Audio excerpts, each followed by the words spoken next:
ಎಲ್ಲರೂ ಹಬ್ಬಕ್ಕೆ ಶಾಪಿಂಗ್ ಮಾಡಿದ್ರೆ ನಾನು ನಮ್ಮಮ್ಮ ಹಬ್ಬದ ನೆಕ್ಸ್ಟ್ ದಿನ ಚಿಕ್ಕಪೇಟೆಗೆ ಹೋಗಿದ್ವಿ. ನಮ್ಮಮ್ಮ ಮುಟ್ಟಿದ್ದೆಲ್ಲ ಕೊಡಿಸು ಅಂತ ಅಂತಿದ್ರು. ಚಿಕ್ಕಪೇಟೆಲ್ಲಂತೂ ಸಿಕ್ಕಾಪಟ್ಟೆ ಜನ. ಏನು ಮುದ್ದಿನ ಹಬ್ಬಕ್ಕೆ ಈಗಲೇ ಶಾಪಿಂಗ್ ಮಾಡ್ತಿದ್ದಾರೇನೋ. ಫಸ್ಟು ನಮ್ಮಮ್ಮನ ಕೂಲ್ ಮಾಡೋಕ್ಕೆ ಜ್ಯೂಸ್ ಕೊಡಿಸ್ದೆ. ಆಮೇಲೆ ಸುತ್ತಾಡಿ ಸುತ್ತಾಡಿ ಸಾಕಾಗಿ ಒಂದಿಷ್ಟು ಬಟ್ಟೆ ಕೊಡಿಸ್ದೆ.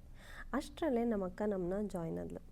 ಅವಳಿಗೊಂದು ಟೀ ಹಾಕಿಸಿ ನಮ್ಮಮ್ಮಂಗೊಂದು ಸ್ವೀಟ್ ಕಾರ್ನ್ ಕೊಡಿಸಿ ಈ ಶೆಕೆ ನನ್ನ ಕೈಲಿ ತಡಿಲಾರ್ದೆ ನಾನೊಂದು ಫ್ಯಾನ್ ತೊಗೊಂಡು ವಾಪಸ್ ಮನೆಗೆ ಹೊರಟ್ವಿ. ಬಂದ ತಕ್ಷಣ ಚೇಂಜ್ ಮಾಡಿಕೊಂಡು ಎಲ್ರಿಗೂ ಬಾಯ್ ಅಂದು ಏರ್ಪೋರ್ಟಿಗೆ ಹಾಯ್ ಅಂದೆ. ನಮ್ಮ ಬೆಂಗಳೂರು ಏರ್ಪೋರ್ಟ್ ಏನು ಚಂದ ಅಲ್ಲ. ನಾನು ಒಬ್ಬಳೇ ಹೋಗ್ತಿದ್ದೇನಲ್ಲ ಅನ್ನೋ ಬೇಜಾರಿಗೆ ನನಗೆ ಸಾಥ್ ಕೊಟ್ಟಿದ್ದೆ ನಮ್ಮ ನೀಲಮ್. ಹಬ್ಬ ಮುಗಿಸ್ಕೊಂಡು ಇಬ್ಬರು ವಾಪಸ್ ಹೋಗ್ತಿದ್ವಿ. ಏರ್ಪೋರ್ಟಲ್ಲಿ ಎಷ್ಟೇ ಸಲ ಓಡಾಡಿದ್ರೂ ನಾನು ಯಾವತ್ತೂ ಫೋಟೋಸೇ ತಗೊಂಡಿರಲಿಲ್ಲ. ನೀಲಮಿಂದ ಅದು ಸಾಧ್ಯ ಆಯಿತು. ಎಷ್ಟೋ ವರ್ಷಗಳಾದಮೇಲೆ ನಾನು ನೀಲಮ್ ಒಂದೇ ಫ್ಲೈಟಲ್ಲಿದ್ವಿ. ಫಸ್ಟ್ ನಾವು ವಿಸ್ತಾರಾಗಿ ಜಾಯ್ನ್ ಆಗಬೇಕಾದ್ರೆ ಇದ್ವಿ. ಅದಾದಮೇಲೆ ಇತಿಹಾದ ಏರ್ವೇಸ್ ಇಂಟರ್ವ್ಯೂಗೆ ಹೋಗಿದ್ವಿ. ಅದು ಬಿಟ್ಟರೆ 2 ವರ್ಷ ಆದಮೇಲೆ ಈಗಲೇ ನಾವಿಬ್ಬರು ಒಟ್ಟಿಗೆ ಒಂದು ಫ್ಲೈಟಲ್ಲಿ ಇದ್ದಿತ್ತು. ನಮ್ಮ ಲೆಕ್ಕಗೆ ಇವತ್ತು ಫ್ಲೈಟ್ ಫುಲ್ ಇರಲಿಲ್ಲ. ಯಾಕಂದರೆ ನಮಗೆ ಎಮರ್ಜೆನ್ಸಿ ಎಕ್ಸಿಟಲ್ಲಿ ಹೋಲ್ಡ್ ರೋ ನಮ್ಮಿಬ್ಬರಿಗೆ ಸಿಕ್ಕಿತ್ತು. ನಾವಂತೂ ಸಿಕ್ಕಾಪಟ್ಟೆ ಖುಷಿಯಾಗಿತ್ತು. ನಮ್ಮಮ್ಮ ಕಳಿಸಿರೋ ಫೋಟೋಲಿ ಚಂದ್ರನ್ ನೋಡಿ ಬೇವು ತಿಂದು ನೀಲಮ್ಗೂ ಬೇವು ಕೊಟ್ಟು ಇಬ್ಬರು ಒಂದು ಗ್ಲಾಸ್ ವೈನ್ ಕುಡ್ಕೊಂಡು ಮೂವಿ ನೋಡಿಕೊಂಡು ಊಟ ಮಾಡೋ ಅಷ್ಟೊತ್ತಲ್ಲೇ ಅಬುದಾಬಿ ರೀಚ್ ಆಗೇ ಬಿಟ್ವಿ.